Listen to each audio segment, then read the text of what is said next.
You come in here with a skull full of mush, and you leave thinking like a lawyer. Yes, I found a flaw in the model that I perceived is the critical functioning structure that defines how the world works, so to speak. So yeah, there's that classic image of a soot-covered kid coming out of a mine from the early 1900s, and that's often what we think of when we're thinking of child labor. But today, when you're eating your Cheetos, you start your day with your Cheerios, there was actually likely a 14-year-old, a 15-year-old working overnight packaging your food. There was likely a 13-year-old driving a forklift in a distribution center so that you can get your Amazon package. Hi everyone, this is John Hanson from the Systemic Justice Project and the Flaw magazine at Harvard Law School. In this episode of Flaw School, hosts Troy Brown and Nolan Mascarenas sit down with third-year law student Luke Hendricks to uncover the shocking resurgence of child labor in the U.S. Luke takes us inside the factories, slaughterhouses, and supply chains, where corporate giants quietly rely on underage workers, some as young as 13, who are operating dangerous machinery and working overnight shifts. Luke unpacks how corporate loopholes, weak enforcement, and a race to the bottom have allowed child labor to flourish in the shadows. From meatpacking plants to shareholder boardrooms, this episode exposes how the law isn't stopping the exploitation, it's enabling it. Welcome to Flaw School, the podcast about the flaws in the law.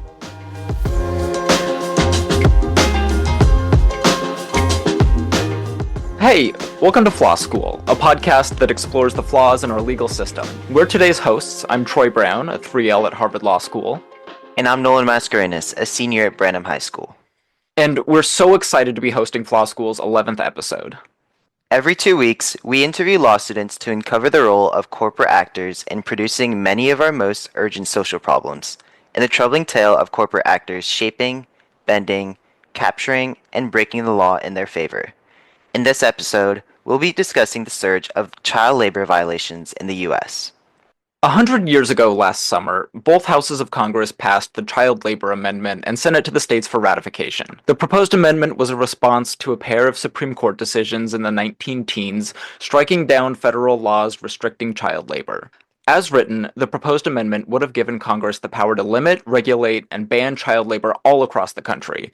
But the amendment was never ratified, and for a lot of reasons that makes sense. For one, Congress's power to regulate economic activity, including child labor, has expanded dramatically in the past century.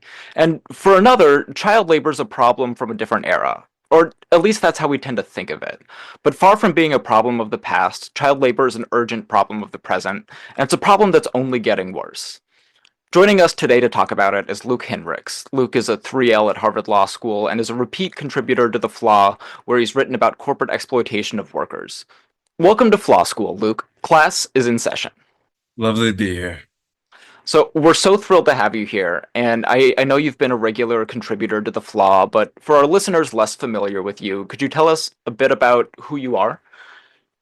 Yeah, incredibly excited to be here with you guys, having this really critical conversation. As you mentioned, I'm a 3L at Harvard Law School. Came to law school hoping to operate within this space of economic justice, focusing on employment law and antitrust and labor law.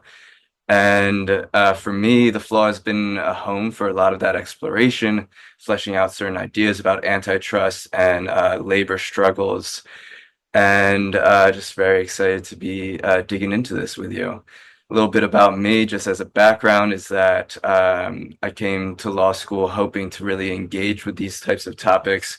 My childhood and upbringing was scarred by a lot of financial insecurity and housing insecurity, which led me down a road of inquiry and exploration to try to really understand my personal experiences and the systems that I was operating within.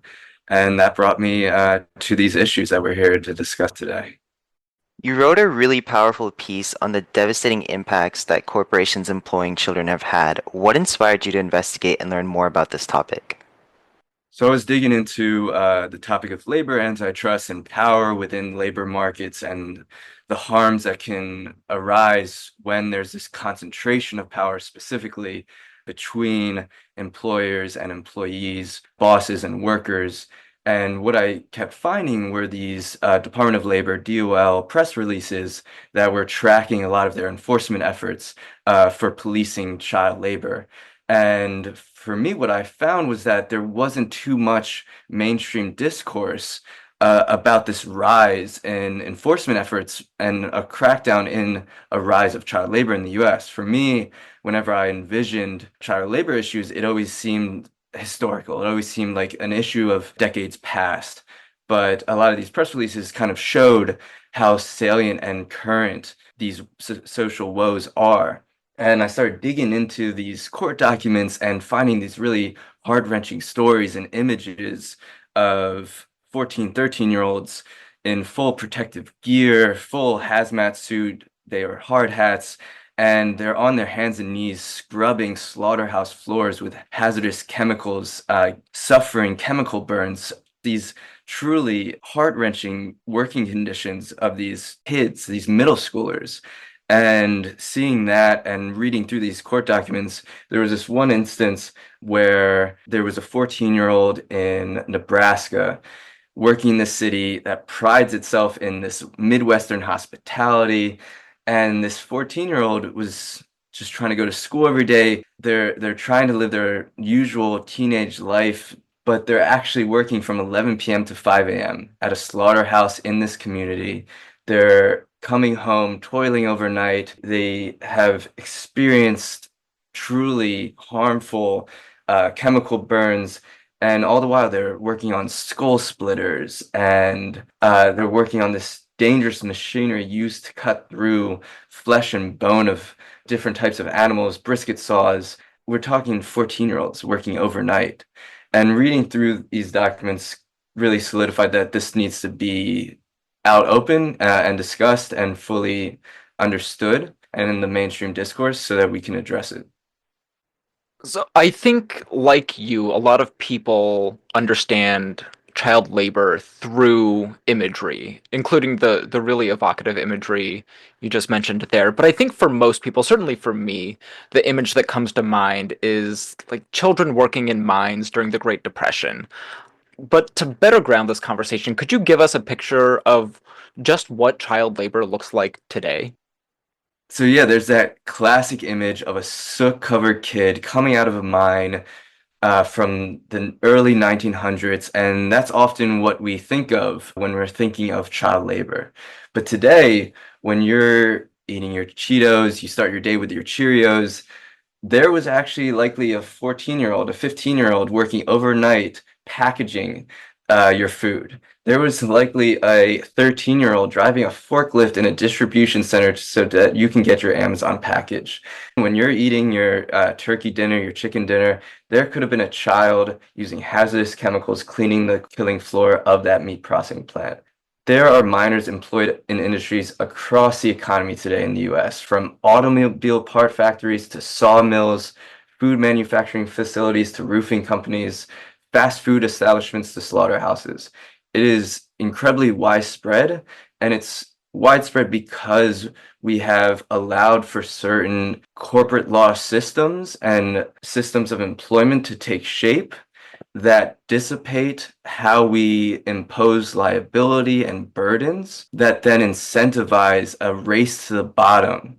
This race to the bottom captures and brings in minors into these dangerous employment scenarios. And truly, the laws that are currently enacted to enforce and prevent this just are not ready to meet this moment and aren't enforced to the greatest possible extent. The Department of Labor, that's the primary agency tasked with enforcement of this, has been decimated across the decades since the 80s. It has been undermined, and what we have is a clear rise in child labor enforcement by an agency clearly starved of resources. So the real number of child labor incidents across the US is far greater than what we know it to be. We only know what has been successfully policed. We don't know the true extent of how often children are brought into the workplace, brought into dangerous scenarios, and the ideal is that we have a broader enforcement mechanism and to address these systems.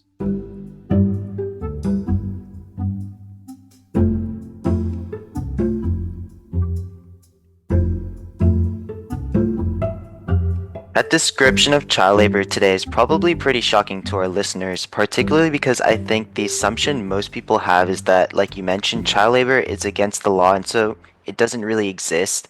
But as you talk about, of course, we know that there are a lot of legal behavior that happens all the time. So what exactly does the landscape of child labor laws look like today? Right, so since 1938, federal law has established that children under the age of 18 are prohibited from working in hazardous occupations and oppressive child labor. That's under the Fair Labor Standards Act, and that was passed over 85 years ago, regulating child labor by limiting the types of jobs minors can perform and the number of hours they can work and the timing of these hours. It's really arising out of this social reckoning with industry. Industry was advancing so quickly and the harms were so great and widespread. And this profit maximization that was so early on a driving factor within these industries was wreaking havoc in our communities, in society. And there's a true recognition that children and vulnerable workers were being harmed. And the desire was that they truly did not belong in these occupations, that they belonged in school, that they had a right to human flourishing, and that working these hazardous occupations was interfering with that human flourishing and potential. Under the law, there's a full system of regulation which allows for different ages to work different types of jobs, and there's a lot of regulations there, and that's all within the federal landscape. There's also the state level landscape, where states can pass more stringent laws. Really, the Fair Labor Standards Act is just the floor, but you have this enforcement system that's primarily through the Fair Labor Standards Act. So when FDR signed the Fair Labor Standards Act into law, he referred at that point to child labor as an ancient atrocity. We know today that it's ongoing, and a lot of those regulations that were initially passed and a lot of the enforcement mechanisms that were passed within the Fair Labor Standards Act have not changed very much since its initial passage. To give an example of how the Fair Labor Standards Act regulates child labor, the statute has age-specific and occupation-specific provisions. There's 17 non-agricultural occupations that are deemed too dangerous to work for anyone younger than 18 years, and 9 agricultural occupations considered too dangerous for anyone younger than 16 years old. And there's a lot of just time regulations. So for example, 14 and 15-year-olds can be employed in restaurants and fast food establishments, but they just can't work during school hours, with the obvious incentive there and a real interest for kids to be learning and in school rather than working. And they can't work more than 3 hours on a school day or more than 8 hours on a non-school day. Those are general limitations on the amount worked for children, with the idea that the government has a role in preventing children from being overworked. Ultimately, though, you have a baseline of federal law with state law being able to build upon it or deregulate as well. And the result of that is that then child labor laws vary from state to state. You can have some states with far more protective laws, whereas others allow for a good amount of children to enter the workforce. So digging into the Fair Labor Standards Act a little bit more, clearly the legal structure that's in place isn't doing enough to stop the spread of child labor. But as you also write, labor protections are full of all sorts of holes that stem from, frankly, deeply racist origins. Do today's child labor problems then have their roots in those same origins?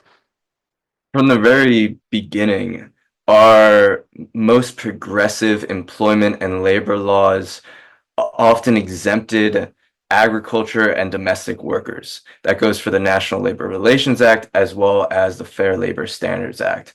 A lot of the exemptions were part of this trade-off, this deal making between Dixie Democrats who had interest in maintaining Jim Crow structures and maintaining economic, social, and racial hierarchies that would prevent Black workers specifically from rising, organizing, and building power.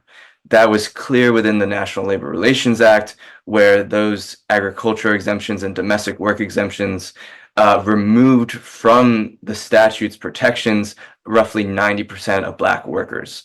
And that's also then true where you have agricultural workers often exempted from the Fair Labor Standards Act, where then you can still have employers within that industry bringing children in, bringing exploitable labor and vulnerable workers in to then further diminish their power, their ability to bring legal claims, legal protections forwards, and also keep wages down, keep a clear source of cheap and exploitable labor there for their taking.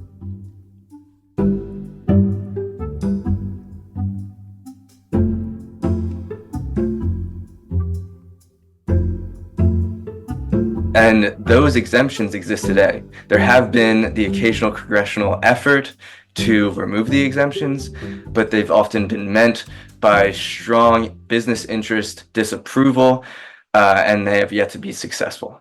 And those exemptions are just baked in. They exist still today, and we see by design that the Fair Labor Standards Act does very little to protect children working in the agriculture industry. And that really brings in a clear vulnerable community of migrant workers. Migrant workers are strongly disproportionately taking those agricultural jobs, and migrant children are then funneled into this system as well as a vulnerable community to be exploited by certain bosses and employers. So, given that we have this failure of law, I think it's important to understand just how big this failure is. So, to start with, what is the scope of the current state of child labor in the United States right now? So, given the extremely limited resources available to the Department of Labor after decades of under-resourcing, of undermining, what we know based on the Department of Labor's efforts is that child labor violations have increased 283% from 2015 to 2022. And then 2023 and 2024 were marked by continued increase in labor violation, child labor violations. And I want to just emphasize that that increase only represents what we've found to be policing incidents, where they've actually investigated, have the resources and ability to investigate, have found it, and were able to enforce the law. What's going under that is all the instances that they don't have the resources to catch, that they don't have the necessary personnel to enforce. And so the issue is far greater than that 283% increase. So I think numbers are useful here for understanding just the sheer size of the problem, but what does this actually look like in practice? Right. So in 2023, the DOL, Department of Labor, found 5,792 children employed in violation of the law. That's just in violation of the law and what they found. But in that year also, in February 2023, there was a major federal investigation into this one cleaning service, this staffing agency service called the Packer Sanitation Services, Inc., PSSI, which was found to have been employing over 100 children aged 13 to 17, working overnight shifts in hazardous occupations at meat processing facilities across 8 states. This isn't just a singular incident. This is a widespread issue where you had this one staffing agency company bringing in minors to clean dangerous machinery. Children were suffering severe chemical burns from the cleaning products that the company was providing, and you had 13-year-olds consistently working overnight shifts. Now, the Department of Labor did discover it, investigated it, and was able to enforce it. PSSI, however, was only fined the maximum of $15,138 for each minor-aged employee that they could find. Now, $15,000, that's the statutory limit that this company could feel the wrongs of their harms. And the Department of Labor's investigation into PSI really revealed this broader issue where you had major meat processing companies within a consolidated industry. You really only have four big competitors within this space. And each of the dominant firms within the meat processing industry were all using the same company, PSSI, to provide staff and employees, workers, to clean their facilities. And we're not talking small businesses operating under small profit margins. These are massive, dominant corporations like GBS, Cargill, and Tyson Foods. Three of the four most dominant firms within the meat processing industry using, through this company, child labor to keep their facilities clean and operating. The revelations of that investigation, however, show this broader systemic rot that indicts really the status quo of corporate governments, how we have allowed shareholder primacy to govern our system, and this common outsourcing of risk and responsibility through this business arrangement or fissured workplace where company can outsource to a staffing agency their employment relationships, fully disentangling their duties and responsibilities under the law and creating this race to the bottom that we're seeing where children are being brought in, harmed within the workplace. So you talk about how hard it is to identify child labor violations. What are some of the barriers, including structural corporate issues, to accountability to hold these corporations accountable for their actions? For really understanding this new status quo of outsourcing risk and responsibility, I think a great starting point is 1970. You have economist Milton Friedman penning an essay articulating really the underpinnings of a dogma that would profoundly influence private businesses and shape the development of law. For Friedman, the sole purpose of business is to serve shareholders. And thus, really, the sole social responsibility of business was simply to increase profits. According to Friedman, this free society that we all come to enjoy requires that there really be one and only one social responsibility of business.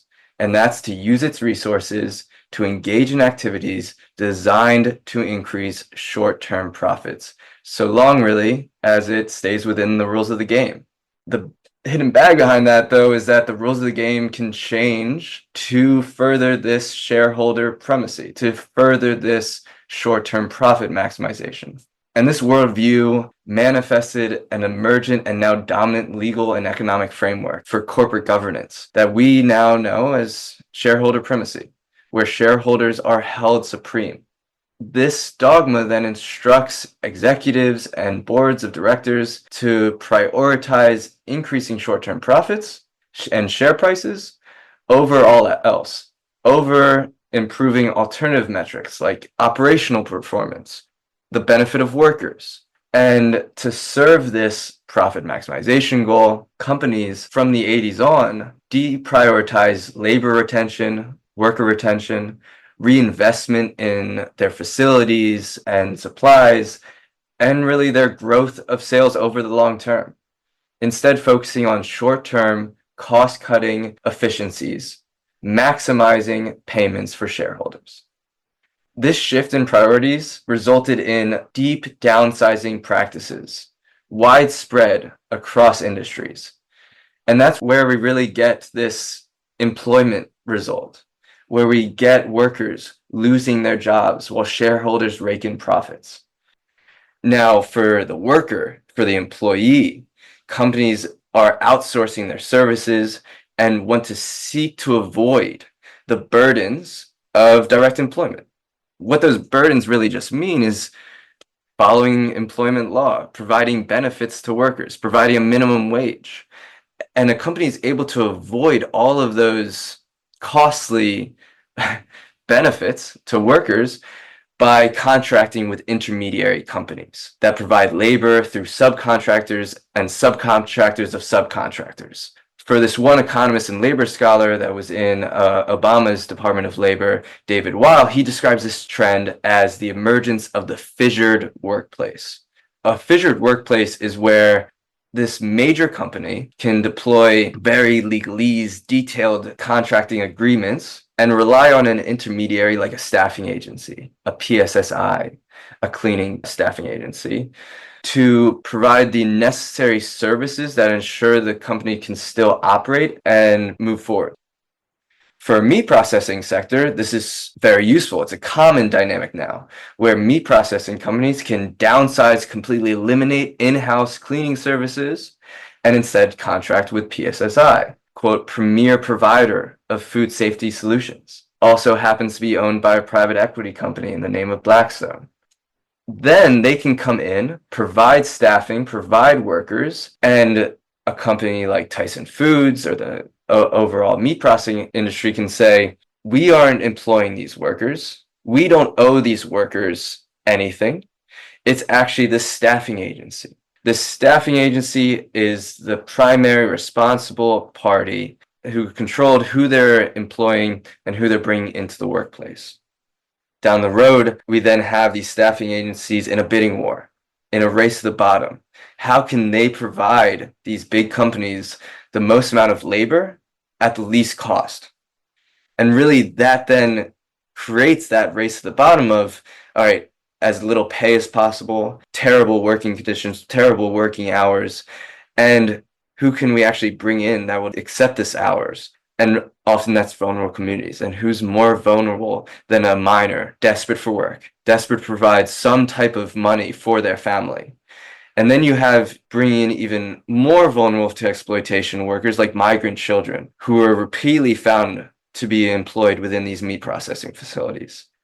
And what we overall have is within this fissured workplace is this disentangled structure that allows big companies to escape burdens, to escape costs, to escape liabilities, to point the finger at another company, a staffing agency of sorts, who can then in turn, using the rhetoric of individuality, of free choice, to then again point the finger at a miner. That it was this miner's fault, that they, out of desperation, lied, cheated to get their way into work, and it's just this flow down of responsibility where in the end, maybe no company responsible. Maybe it's this individual who's the most blameworthy. And that's their ideal. Cost effective, they can limit their legal liabilities, and they can point the finger easily and escape any consequence.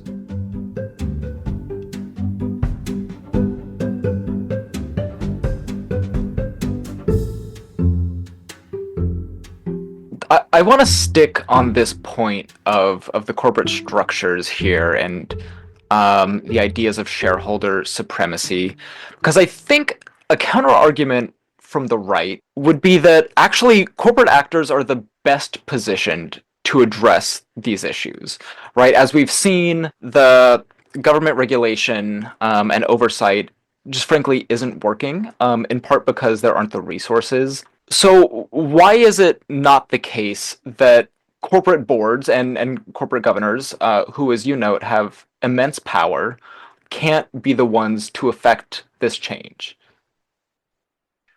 So I would definitely even agree that corporations are the best positioned to address that. But that actually means that corporations, being the best positioned actor to address these child labor harms, should be the ones held accountable. And they should be the ones bearing the burden and costs of preventing child labor violations in their workplace. So what we need to do is break down that fissured workplace, maybe through a joint employer status solution. And for those listening, the current status quo is that this company can hire a staffing agency who then hire workers. And really then it's only the staffing agency that has that employment relationship, as it's only that staffing agency beholden to the worker rather than the company, even though the company is getting all the benefits of the work. And joint employer status instead says that company, given its relationship, given its decision to hire a staffing agency and control of the workplace that the worker's ultimately in, given these variables, both the company and the staffing agency function as employers. And because of that, they also have to be beholden to the law. beholden to the responsibilities of being an employer. If you want to be an employer, you have to bear the burdens that come with that. And we've accepted legal structures that attach to employment status.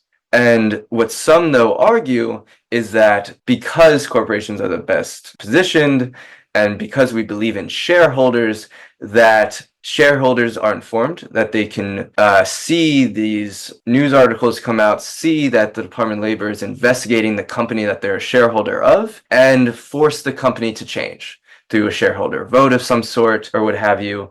And it's the shareholders and shareholder primacy, the system that is the status quo here, that can come to a solution, that can come to change, that can move the company. And this has been attempted. We saw from the PSSI investigation that I spoke about earlier that Tyson Foods was involved in, where there were children working within Tyson Foods facilities, and shareholders saw this and proposed solutions. They proposed a shareholder solution of a third-party audit of labor practices within the company's supply chain and asked the company to disclose more information, making good on their stated no-tolerance policy for illegal child labor. The proposal highlighted the fact that the company does not disclose information as it stands on their unfortunate use of illegal child labor, and sought really just that the company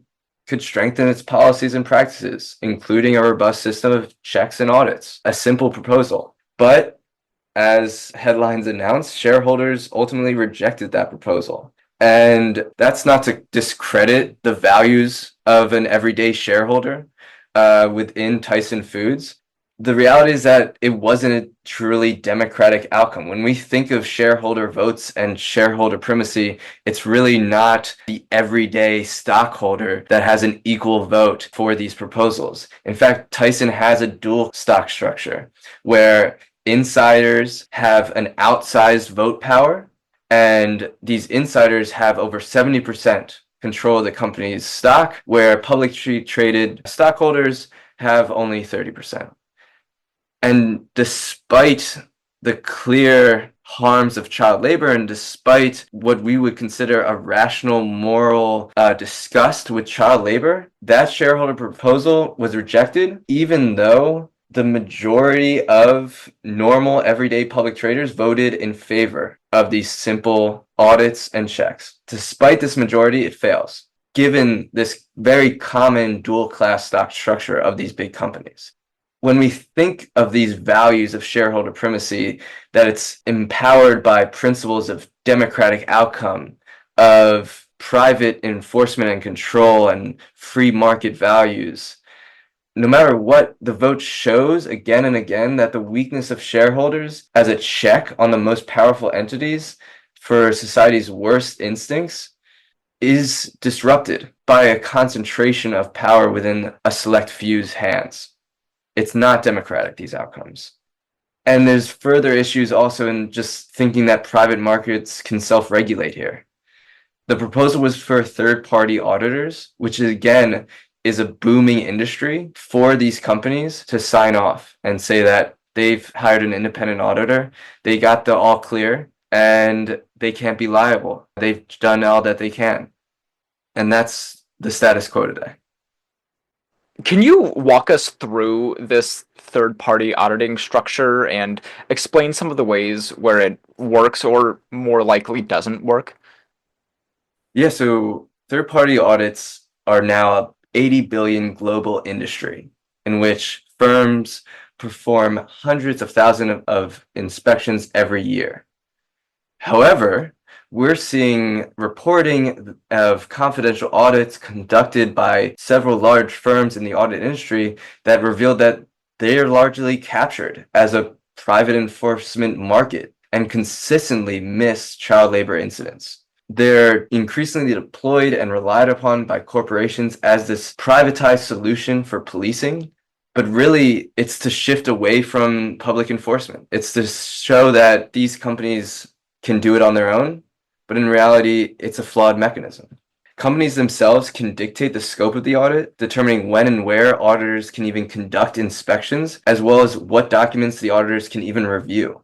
So facility inspections typically scheduled weeks in advance, with auditors reporting that they will avoid arriving earlier than scheduled as to not risk upsetting the relationship that they want to have with a company. These auditors want to be hired again. They want good relationships with the very same companies that they are auditing. They know that auditors won't come back to see if the lights are on at 3 a.m. They won't come back to see the children that are being bussed in and brought in to work that 5 a.m. to 11 a.m. shift. They're not going to go out of their way to disrupt their economic incentives. They want to be hired. And under these conditions, auditors naturally can miss the shifts that minors are typically employed in, and either consciously or unconsciously turn a blind eye. They often don't have the opportunity to speak to the right employees. They might not even ever directly speak to workers generally. Fear of retaliation, lack of translation services, all of these factors come together to prevent truthful disclosure of worker experiences and disclosure of actual realities within these facilities. Subcontractors, especially, are even rarely placed within the scope of these compliance audits.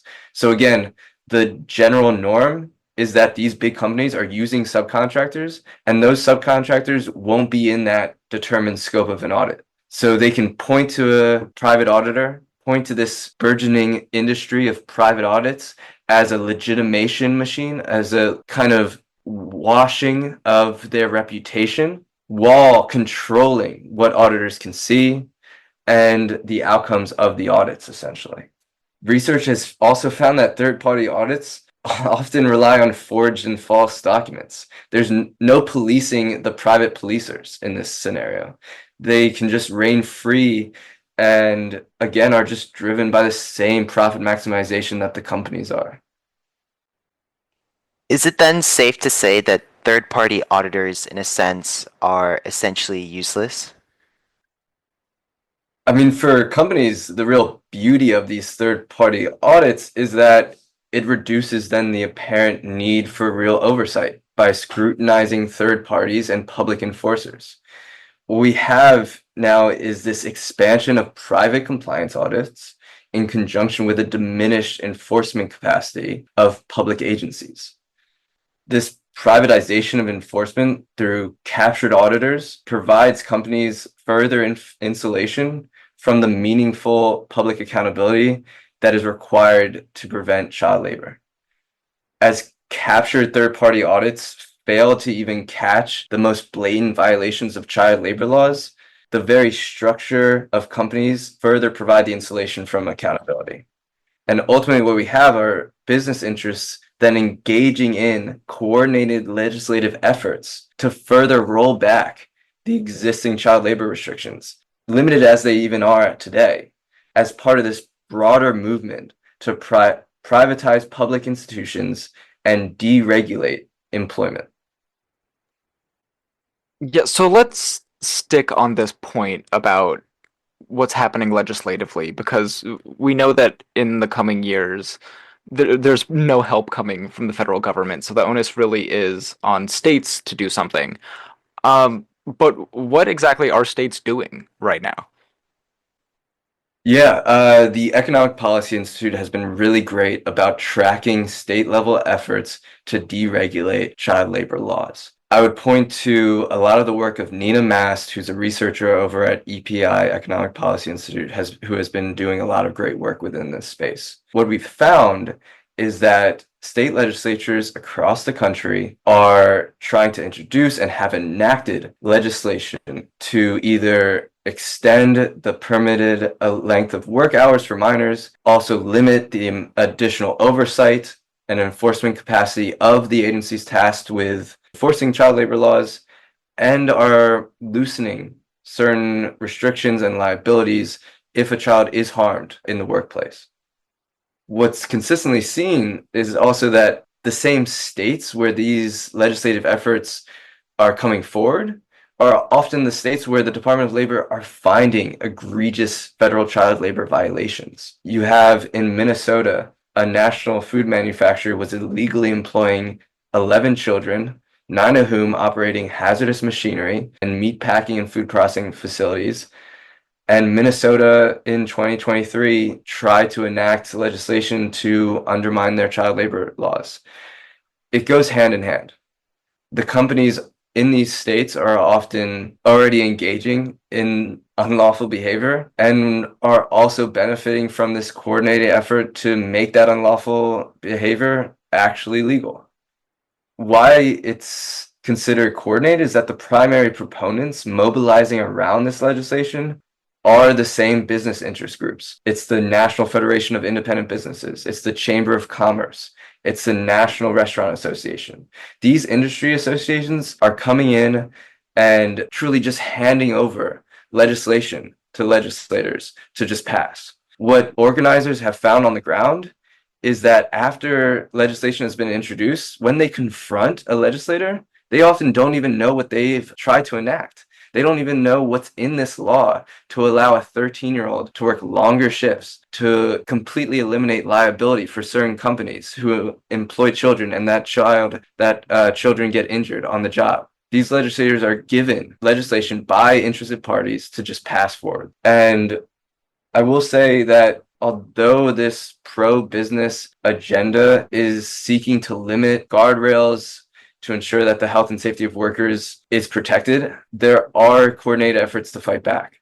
And there's some real solace in seeing that there has been progress on that front, that some of these statutes haven't been enacted because of organizing, and that some states are actually strengthening their child labor laws because of organizing around this issue, and a recognition that it is a widespread issue. We can't hide our heads in the sand anymore and think of child labor as an ancient atrocity as it was in 1930.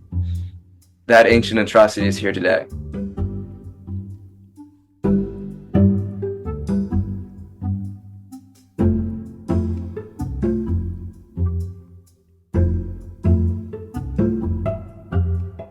So I think it feels safe to say that we are facing a tough regulatory environment because of growing corporate power and captured state legislatures, but you give us some hope in the sense that there is a growing recognition of the problems. So where can we go from here to hold corporations accountable?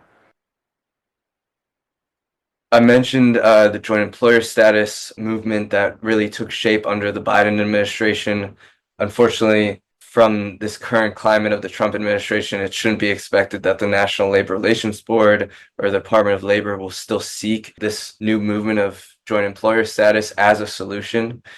But what really needs to take shape is a reckoning with how we view shareholder primacy, how we view corporate governance, and what we accept to be the guiding principles and guiding motives of commerce and corporations. I would like to emphasize that there's a lot of factors that come into play here, and one significant one is our immigration system. Our immigration system creates vulnerability, specifically for migrant children. They are in often this limbo period where there's simply no protections, no regulations. And out of necessity, out of a need to provide for their family and feeling all those pressures of economic necessity, are often pipelined into these exploitative workplaces. And that situation is only expected to get worse under the Trump administration. These vulnerable communities are only expected to expand, especially when you have widespread demonization. The only thing that will happen really is the exploitation will stay the same, but the willingness to come forward, the willingness to accept the harms will only be greater because there's this lack of legal support, legal framework, and a fear of coming forward, that the repercussions for voicing their harm will be too great. And what we will likely see is that maybe the incidence of reported child labor will fall, that incidents that we know of child labor violations will decrease. But that will likely only be because the Department of Labor under the Trump administration will stop looking. So if we see a new headline coming out down the road of a decline in child labor violations, I would likely take that as a grain of salt, because we know that the issue is far broader than the Department of Labor has been able to discover, given their lack of resources, given the hamstringing of different administrations, and this view that private enforcement mechanisms are the solution. In this broader landscape, we will see a growing movement towards private enforcement, but we already know the holes in that are baked in, and they're baked in to permit these children from slipping through the cracks, and the harm will only be greater.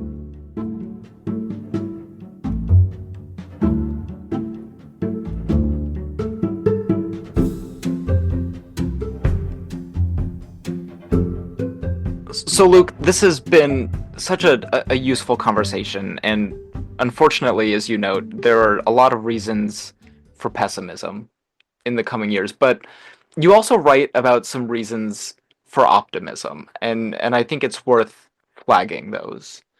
How should we feel about this issue in the coming years, and why is it not actually hopeless? I think it's really important to note that it's very possible to cut through the narratives of free choice, of free markets. That when you see a child laboring on a killing floor of a meat processing facility, coming out of that facility with severe chemical burns, that we have a reaction to that, that there's some feeling that there's something wrong here. And at least where we've seen efforts to roll back child labor laws on the state level, there are also efforts to fight back. Indiana specifically tried proposing giving employers complete immunity in the case of injury or death of a minor employed. Complete immunity. That provision was met by significant opposition once organizers took shape there. They organized families, parents, the communities, and they were able to push back and prevent the passage of that law. That said, again, Indiana was able to pass other rollback bills, which eliminated many protections for 16 and 17-year-olds, and that was enacted. But I will say that the organizers are still taking shape. At least 7 states just in 2024 strengthened their child labor protections, and that includes Alabama, it includes Nebraska, Utah, Virginia. These aren't northern sensibilities. These are states with histories of labor exploitation, at least recognizing that a line needs to be drawn, that children should not be in occupations with hazardous materials, that children should not be exploited in the workplace. And at least we should see some glimmer of hope within organizing at the state level, that there can be something done, that these powerful associations like the Chamber of Commerce, that the National Restaurant Association, that these organizations coordinating this effort of deregulation can be challenged and can be defeated, that progress can be made. We know that the federal landscape may look a little more bleak, but there are pockets of progress that can be made, that there are carve-outs where there can be compassion. And it's in that, in community organizing, that we can really find some hope for addressing this widespread issue.